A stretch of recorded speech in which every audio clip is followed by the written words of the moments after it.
नमस्कार, इस वक्त आप डीटीवी देख रहे हैं और डीटीवी का कैमरा पलवल जिले के लोहिना में पहुंचा। हम आपको बता दें यहाँ से हमारे साथ सुखदेव सौरौत जी, उसी के साथ उनके फादर साहब टेकचंद सौरौत, और हम आपको बता दें जनता ने उनके सर पर सरपंची का ताज बांधा है। 297 वोटों से वो यहाँ से विजयी हुए हैं। उनसे बातें करते हैं क्या क्या उनके मुद्दे थे, जनता ने जब उनको ये सरपंची का चुनाव जिताया है। देखिए पूरी सरदारी आज भी यहाँ बैठी है जो कि उनको बधाइयाँ देने के लिए यहाँ पहुँचे हैं सभी लोग। उनसे बात करते हैं। टेकचंद जी हमारे साथ इस कड़ी में मौजूद रहेंगे और पहले भी वो यहाँ से सरपंच रह चुके हैं। बहुत बहुत बधाई हो सरपंच साहब को। और साथ ही इस जनता के लिए, इस लोहिना पंचायत के लिए क्या कहना चाहेंगे भैया? सबसे पहले तो मैं अपने गांव की जनता को बधाई देना चाहता हूं, जिन्होंने विकास के मुद्दे पे मोहर लगाई है। आज विकास के सामने गांव लोहिना में सारे मुद्दे फेल हैं। क्या क्या मुद्दे आपके थे सर?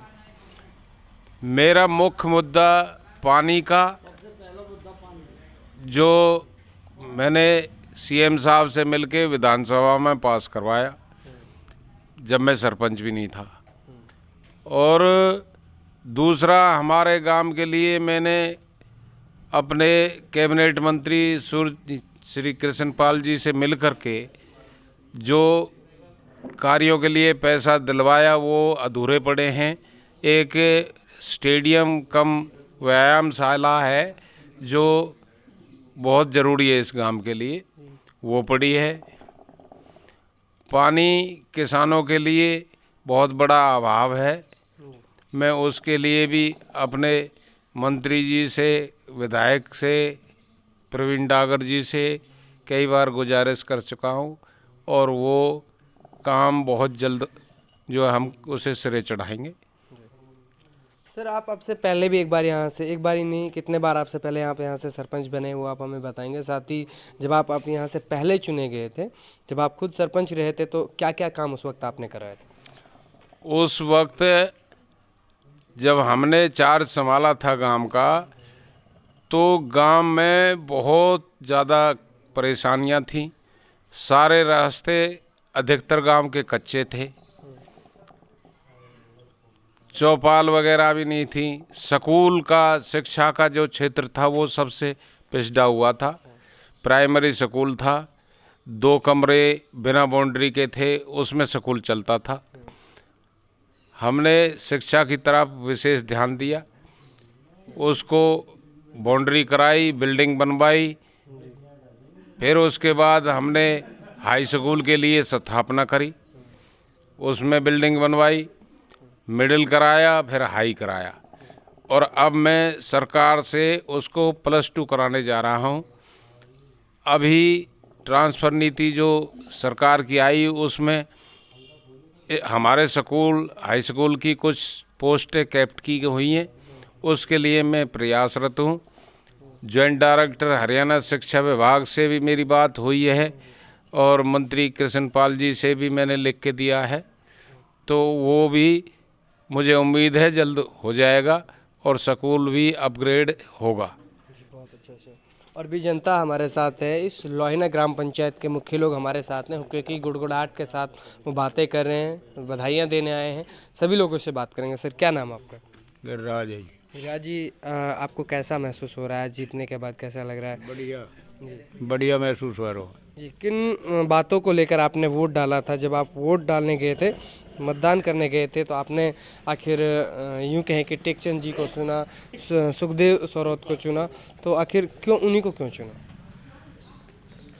क्योंकि आग पहले भी कई सरपंच हमने देख लिए जिनने गांव के बारे में कुछ सोचा ही नहीं, और इनका विकास पहले भी देखा, अब फिर देखेंगे। इनके जैसे ईमानदार आदमी गांव में कोई नज़र नहीं पड़ रहा। अच्छा, कोई ईमानदार अब से पहले आपको नहीं नजर आया? नहीं। अच्छा, इसलिए आपने टेकचंद जी को चुना। अब हमारे साथ इसी कड़ी में टेकचंद सौरौत जी के साहेबजादे हमारे साथ रहेंगे, सुखदेव सौरौत जी, उनसे बातें करेंगे। उनकी धर्मपत्नी जो है वो अब की बार चुनावी मैदान में थी। घंटी, यूँ कहें कि घंटी जनता ने बचाई, घंटी का चुनाव निशान उनका था। 297 वोटों से आपको जिताया। सर, जीत के बाद जनता के लिए क्या कहना चाहेंगे? सभी ग्रामवासियों को मेरी हाथ जोड़कर राम राम। और सभी माता बहनों भाइयों को मेरी तरफ से, मेरे परिवार की तरफ से इतना प्यार और आशीर्वाद देने के लिए, इतनी वोटों से जिताने के लिए सभी भाइयों का धन्यवाद।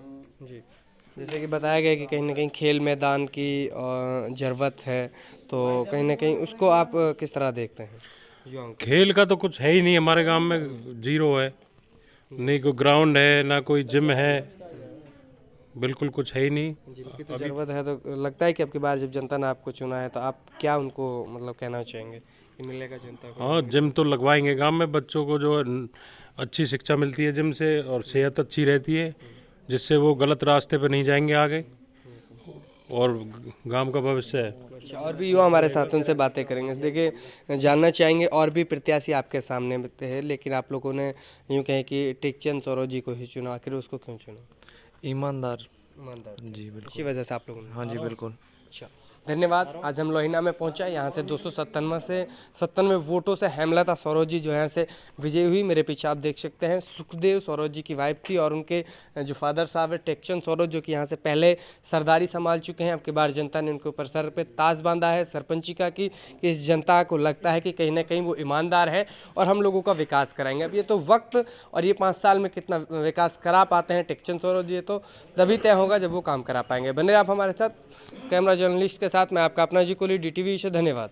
हथीन का मशहूर इलेक्ट्रो होम्योपैथिक अस्पताल, जहां बिना इंजेक्शन ऑपरेशन के होता है इलाज, जैसे लकवा, गुर्दे या पित्त की पथरी, दमा, सांस फेफड़ों की बीमारी, कोलेस्ट्रॉल, दिल की नसों में ब्लॉकेज या सूजन, बच्चेदानी में रसोली या गांठ, सफ़ेद पानी, शुगर, BP, थायराइड जैसी बीमारी, जोड़ों का दर्द, डिस्क स्लिप, घुटने व कमर दर्द, पीलिया या पुराना बुनियादी बुखार, बवासीर या सेक्स समस्याएं, नामर्दी, धात, शीघ्र पतन, बिना अंग्रेजी दवाओं के इलेक्ट्रो होम्योपैथिक के केवल 100 रुपये में इलाज किया जाता है। यहाँ पर life care institute of medical science में सभी डिप्लोमा कोर्स जैसे BMS, CMS, ED, DMLT, ANM, GNM जैसे नर्सिंग कोर्स कराए जाते हैं।